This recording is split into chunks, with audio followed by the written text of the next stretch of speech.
What is up, Renaissance crew? I'm the original Renaissance man, DaVinci, and you're watching DaVinci Reacts. If I released a video in these last batch of videos where I said YouTube, I'm sorry. I don't think I said it, but I feel like I said it at some point. So if I did, forgive me. You are the Renaissance crew. You guys have earned that name. You fought for that name, and you deserve that name. So forgive this person that is not worthy of addressing you guys at this point, because I keep forgetting your names. The community has moved on to become its own entity at this point. I'm sorry. You guys deserve better. Anyway, this video that I'm reacting to is a video that was in my recommendeds, and the reason it was in my recommended is because I went down a real big rabbit hole recently. That's one of the reasons why this video came out so late. I was in a big rabbit hole of videos regarding disturbing things related to YouTube or YouTube creators or content or something like that. And a lot of the videos I watched were really kind of like mini documentaries discussing certain actual YouTubers.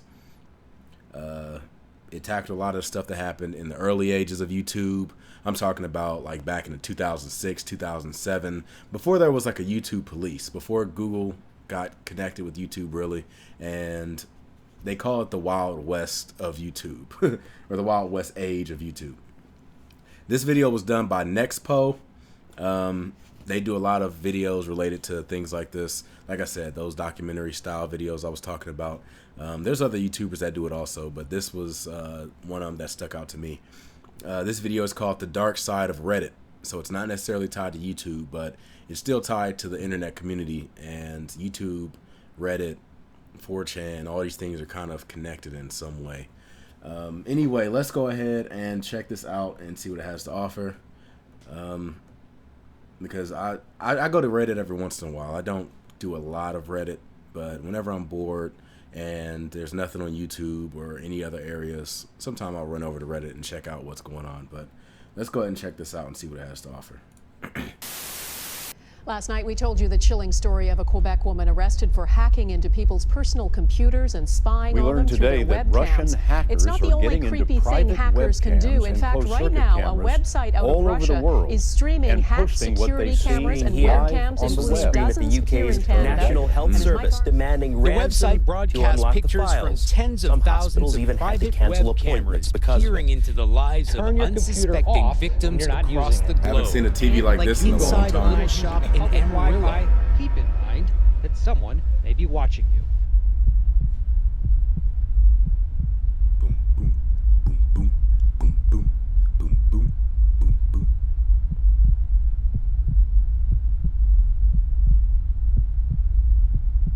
The dark side of Reddit.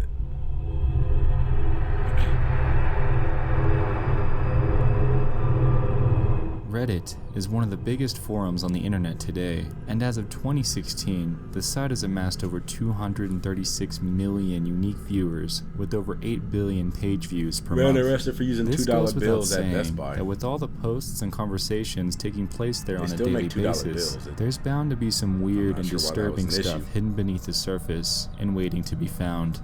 Today, Rainbot and I are going to be sharing with you some hidden gems from the dark and disturbing side of Reddit. Rainbot is another YouTuber that does videos similar to this, so if you guys want to check out a user by the name of YAYVIDEOGAMES seemed to be active on many gaming subreddits before a stunt on one post that resulted in him getting banned. A few years ago, a user named I Wish I Was a Meme made a post in the gaming subreddit asking what everyone's favorite mods were for Elder Scrolls Oblivion. As expected, users chimed in with their recommendations on what to install. However, things began to get a bit weird when YAYVIDEOGAMES responded. His initial response seemed quite normal and sarcastic and read, "The uninstall button. The game is great and all that, but God, it is hard to fully remove all the junk it leaves behind on your system. You really need to check out that mod when the time comes to get rid of it. Otherwise, I think Ascuro's Oblivion overhaul is a nice start." Now, this is nothing out of the ordinary, right? I thought so too. It sounds like a joke. A user, who since deleted their account, responded with a simple "what?", which prompted YAYVIDEOGAMES to reply with this: "The uninstall button. The game is great. Ubisoft Go Steamworks bye-bye always on DRM, but you oft go work. Always on work DR. Check out the junk it leaves behind in you." Now after reading this, we can assume that he must have been carelessly typing, or he could have been tired or something like that. Still, nothing too out of the ordinary. The other guy we mentioned then responds once more stating this. That makes even less sense. Oblivion has an uninstall button and it works. I've used it more times than I care to mention. All mods install themselves in Oblivion's directory. The uninstall doesn't touch them as it's unaware. All you do is delete the Oblivion directory. After this, it just begins to get weird. YAYVIDEOGAMES then begins responding with the same phrase, Ubisoft goes Steamworks bye bye, always on DRM, over and over to the point where he floods the guy's comment thread with countless replies stating that same phrase. Jumping over to another post in gaming by another user who since deleted their account, we can see a post titled, Ubisoft goes Steamworks bye bye, always on DRM, which contains a link to a page which now 404s. In this thread, we can see a few groups of people. 1. People actually talking about Ubisoft and their apparent split from DRM on their games. 2. People freaking out and wondering what the hell's going on. And 3. YAYVIDEOGAMES and a congregation of other users repeatedly posting different spins on that same phrase. Now right here you might initially be able to pass this guy off as a spammer, and to be quite honest I felt the same way. It, however, gets interesting when you realize the fact that this guy commented this mess over 4,000 times. Not only does he do that, he also formats each comment differently, with some being self-referential, some containing bold, some containing italics, some containing links, and the vast majority, if not all of them, having unique spelling and length. This guy did more than copy and paste, and to be quite honest it doesn't stop there. I had just mentioned that YAYVIDEOGAMES had included links in his comments, and I wanted to share some of those with you. As we can see, the links are sporadically placed within letters and random assortments of words that all take a spin on his initial phrase. Each link takes us to an image that seems to get more and more disturbing and weird as we go along. Now as we can see, most of these appear to be completely random, and there are honestly quite a few that come off as pretty funny. We have one that depicts a drawing of Asian people laughing in underwear while others standing across from them appear to be holding an imaginary gun. We have one that depicts a person in a witch hat with an explosion in the background. There's another that shows a lady pouring milk onto the ground, and there's another that appears to be a distorted person diving into the ground on a beach. It's honestly pretty random, however it gets interesting when we discover the fact that embedded in one of his comments is this. Now at this point, this seems to be what we've gathered so far. 1. We have an unknown person who seemed to have undergone a change of some sort, leading him to post the same phrase over and over again. 2. The person seems to have self-referential and uniquely formatted comments that would take some time to make. And 3. The comments seem to have a random assortment of bizarre images embedded throughout, with the most notable one being the actual writing of the same phrase that's being posted. Nobody seems to be able to have any explanation for this, although there are many theories that have been thrown around, ranging from a guy who actually snapped and went insane, to a very sophisticated bot that ran the helm of this entire fiasco. Lastly, if anyone tries to access his Reddit profile, they'll simply be met with the 404, and that's it. Strange. A user on a throwaway account called IDK What Even Is This made a post about a year ago on the relationship advice subreddit, claiming that she had found a random digital camera hidden away under her kitchen sink. She began by stating that her and her husband's relationship is pretty happy-go-lucky, and that nothing really out of the ordinary tends to happen. She's still waiting on her work authorization since she's fairly new to the US, and because of that she has a lot of free time to poke around the house. She stated that one day she randomly stumbled upon an old, dusty biscuit tin while cleaning under her kitchen sink, and began to look inside when she noticed a very well-kept digital camera. After turning it on, she realized that there were random assortments of images taken in pairs of only her things. For instance, she claims that she found 2 respective photos of her purse hanging on their dining room chair, followed by 2 pictures of her makeup, and then 2 pictures of her keys on the kitchen counter, and so on and so forth. Following this, she claimed that she didn't quite know what to make of it, if she should even bring it up, and that she was completely confused as to why her husband would do this. Commenters responded to this with theories being thrown all over the place. In regards to the photos being in pairs, they suggested that the husband possibly didn't know how to properly operate the camera, and like many people, held down the button for too long, resulting in the pictures coming out in pairs. Also, in regards to the photos of the items themselves, well, there have been claims that 1, he could be doing it to possibly ensure that he didn't get her a birthday or a Christmas gift of something that she already has. 2, he's shuffling through her items when she's not around and possibly dressing up and using her things without her knowledge as some sort of fetish. 3, he thinks that there's a ghost haunting the house and wants to make sure that the items are where they left them. Or 4, he's doing it for insurance purposes in case anything were to happen to these items. Now, I want to take a moment to pick some of these apart. In regards to Theory 1, the gift thing would make sense, however, she also stated that he had taken pictures of her keys, which essentially voids this claim. Theory 2, while weird as shit, could be a sensible one, with the husband ensuring that he leaves her used items where they initially were. However, if he was actually doing this, and depending on how big he is, then she most likely would have noticed her things being stretched or maybe her makeup being used, so to be quite honest, this seems unlikely. Regarding theory number 3, I honestly think it's silly. First off, why the hell would he hide these photos from his wife, and also if there was actually something weird going on in the house, the wife would most definitely have noticed, since she seems to be the one that's home most of the time anyway. I hate watching them. Lastly, with number 4 being the most logical and least extreme theory, once again, why would he be compelled to hide the camera in a dusty biscuit tin under the sink without telling his wife? It just doesn't add up, and it's left a lot of people, including myself, confused and intrigued. I think he might have just been testing the camera. All in all, she hasn't been heard from since she never returned to follow up on the story. It's all pretty sketchy, and I'm still curious exactly what this guy was doing with all those pictures and what he could have been hiding. He got a new digital camera, he was testing it out, taking pictures, and then he just lost interest. That's what a user named like Poisoned by Mom used a throwaway account to make a post in the Off My Chest subreddit claiming that he believed that he was being poisoned by his own mother. He walked us through his backstory, claiming that since he had become an adult, his mother had become extremely manipulative and was completely against him moving out of the house and getting on his feet. Why would he name himself? He stated that he originally landed a job as a line cook, with his parents constantly reminding him that they're against it. Fast forward, and he eventually left due to health reasons, and after this, got another job as a computer programmer. He claims that while he had this job, his mother and sister had become very hostile, which eventually led to him moving out of the house to live on his own. After working for the programming company for a short while, they eventually let him go, which forced him to have to move back home. For a while during his stay back with his family, he claims that everything seemed to go well until he began getting calls from recruiters, which led them to become hostile once again. They began throwing remarks at him along the lines of the idea that he didn't love them anymore and that he hated them. It was super manipulative stuff. Eventually, he landed the gig at the programming company once more, and the day before he was scheduled to move out, his mother randomly gave him 2 ramen noodle cups and various other food items to eat while he was away. He knew that she knew that he didn't have any money, so that's why he initially assumed that she was actually somewhat helping him out, all hostility aside. After his first day at his new job and place, he ate one of the cups of ramen and began to feel ill. He stated that he felt this way before after his sister once fed him something bad a few years prior. He said he felt weak, lightheaded, and short of breath. Even more interestingly, his mother kept following up with him to ensure that he ate the ramen. This eventually led him to believe that, through researching on the internet, he was poisoned by his own mother with cyanide, since most of the symptoms that he was experiencing were the exact same as what he found online, and also due to the fact that his mother was eerily adamant on him eating his ramen. But you gotta be careful looking up symptoms of whatever sickness you think you might have online, because depending on what websites you go to, you can go from symptoms from either a common cold. Like you can have the common cold, look up symptoms, and next thing you know, the damn websites that have you convinced that you got Ebola. Just be careful. He went forward and bought a cyanide test kit online and posted his results, which appear to have come up positive. He then ended his post with a statement saying that he's going to call the cops and never talk to his family again, followed with an update that the authorities unfortunately couldn't do much with his kit since it was open.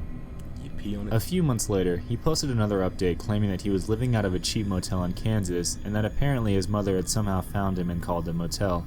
She asked if she could speak with him, and the motel refused to give her his information since she couldn't prove that she was his mother. The motel then notified him of this, and we can assume that he felt unnerved. He stated that the next day for work, he left a little earlier than usual just to be safe. While at the bus stop, he noticed a strange and random car with the driver wearing an ominous black hood. Thinking back, he remembered that his mother had once told him that if she visited him, she would be in a rental car, and so he assumed that this was his mother dressed pretty strangely.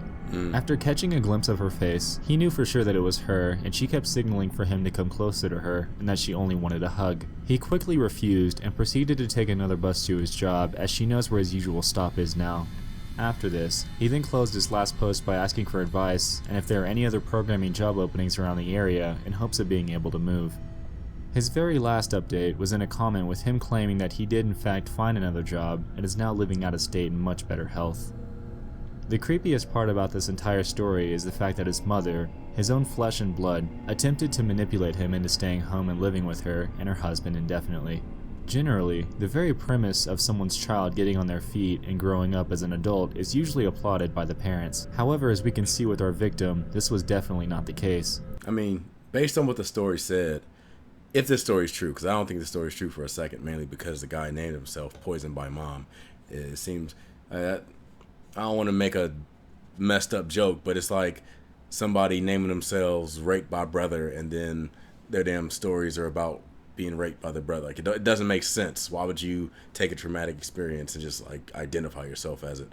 But the story didn't say anything about a dad, so it's possible that if something like this were to happen, one of the reasons why the mom would be so adamant on keeping the son there maybe is because she doesn't really have a lot of other family there and she feels neglected or lonely or something like that. So she's probably trying to keep the son there to, you know, keep hold of like the little family that she has together or something, I guess. Even though it's still fucked up.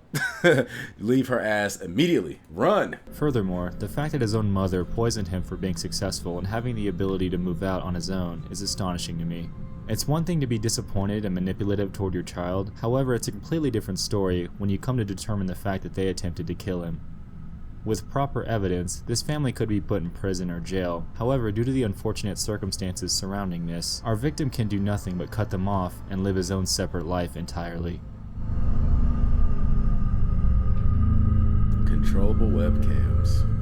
There's a subreddit called Controllable Webcams, where users can post direct links to accessible, unsecured, and vulnerable Wi-Fi cameras. This subreddit alone has 36,000 subscribers, and most of them seem to be active users. The posts range anywhere from public surveillance camera feeds to in-home Wi-Fi cameras of random stuff, ranging anywhere from displaying people as they sleep to as far as watching them go about their daily lives. There are many websites that are linked to this subreddit, with a notable one being the NestCam directory. The NestCam directory is essentially a compilation of live, vulnerable in-home Wi-Fi cameras that have been tapped into and submitted to the site. On this site in particular, we have the means to tap into feeds displaying backyards, churches, and even bedrooms, all in real time. Now, if you're not familiar with NestCam, they're one of the top sellers of in-home Wi-Fi cameras, and if you don't know what the hell you're doing when you set it up, you can easily leave open a loophole that would allow you to be watched through the many, many directories that exist on both the surface and deep web, much like this one. The amount of people that are being watched through these directories without their knowledge is outrageous, and the problem really exists solely due to a disconnect of information between the internet provider, the Wi-Fi camera manufacturer, and simple user ignorance. Also, around the web exist many claims from users that claim to have an addiction to watching these webcams without the victim's knowledge. One user, for instance, made a claim that he indeed felt guilty about spying on people that have cameras set up all over their home, and even went as far to say that he felt morally that he should probably reach out to these people and let them know that their entire lives are being broadcast to the world. However, after some thought, he asked himself, why? The fun would be over. It is without a doubt creepy shit, and it makes you think just what the hell people are thinking when they do these sorts of things.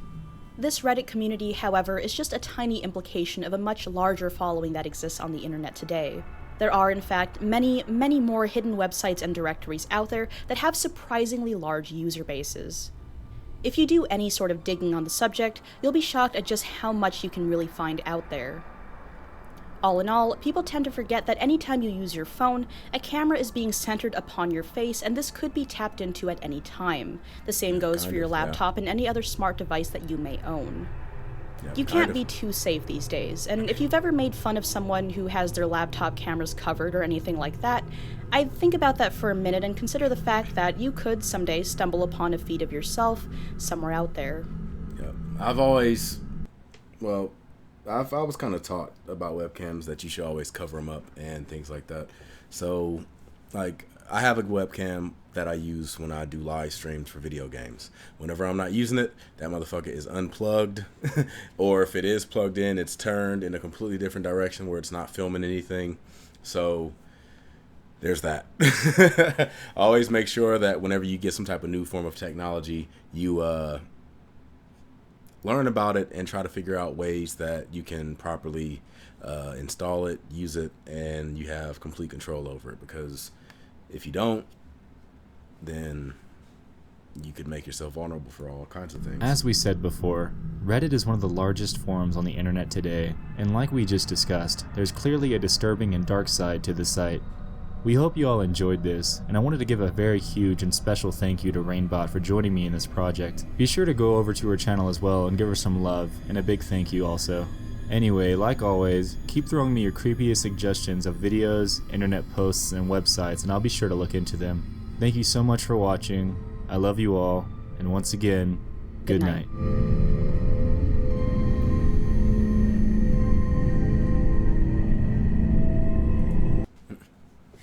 Well, there you go. If you like watching creepy stuff or like watching documentaries related to the internet or internet subcultures and things like that, be sure to check out Rainbot, and be sure to check out, damn it, I keep Nexpo. It's easy. It should be easy to remember. Expo, but put an N in front of it. Nexpo, god damn it. That's all it is. So if you happen to be interested in those type of subjects, be sure to check their channels out, and be sure to watch their videos, because like I said, I found myself in a big rabbit hole just watching their videos. So I wanted to go ahead and leave one off to the side and give it a reaction for you guys, so you can be introduced to their channels and want to go and check them out. So if you do like their videos, there will be a link for Nexpo's channel at the end of this video. Just go ahead and click on it. It'll take you directly to his channel. You can watch his videos, drop a like, subscribe, things like that. And I'm sure he has a link to Rainbot's channel as well. Maybe one day I'll react to one of her videos, and that way you can go ahead and go to her channel also. But anyway, that's it for this video. I hope you enjoyed it. If you did, make sure you hit that like button, subscribe, and share. I will appreciate it if you go ahead and leave comments down below. Let me know what you think. Let me know if you have any other types of internet stories as far as like spooky or scary or creepy, and leave them in the comment section, and maybe I might go ahead and check out a video related to it. If it's something that I don't know about, or if it's something that's really interesting, I might go ahead and check it out. Anyway, that's been this video. I hope you guys, like I said, enjoyed it. I already said that before. I don't know why I repeated it. So I'm gonna go ahead and move on. Hopefully I will see you guys on a future video, or maybe even a future live stream. So that's pretty much it. I'm gonna give you the deuces. I'm the original Renaissance man, DaVinci, signing out. Peace.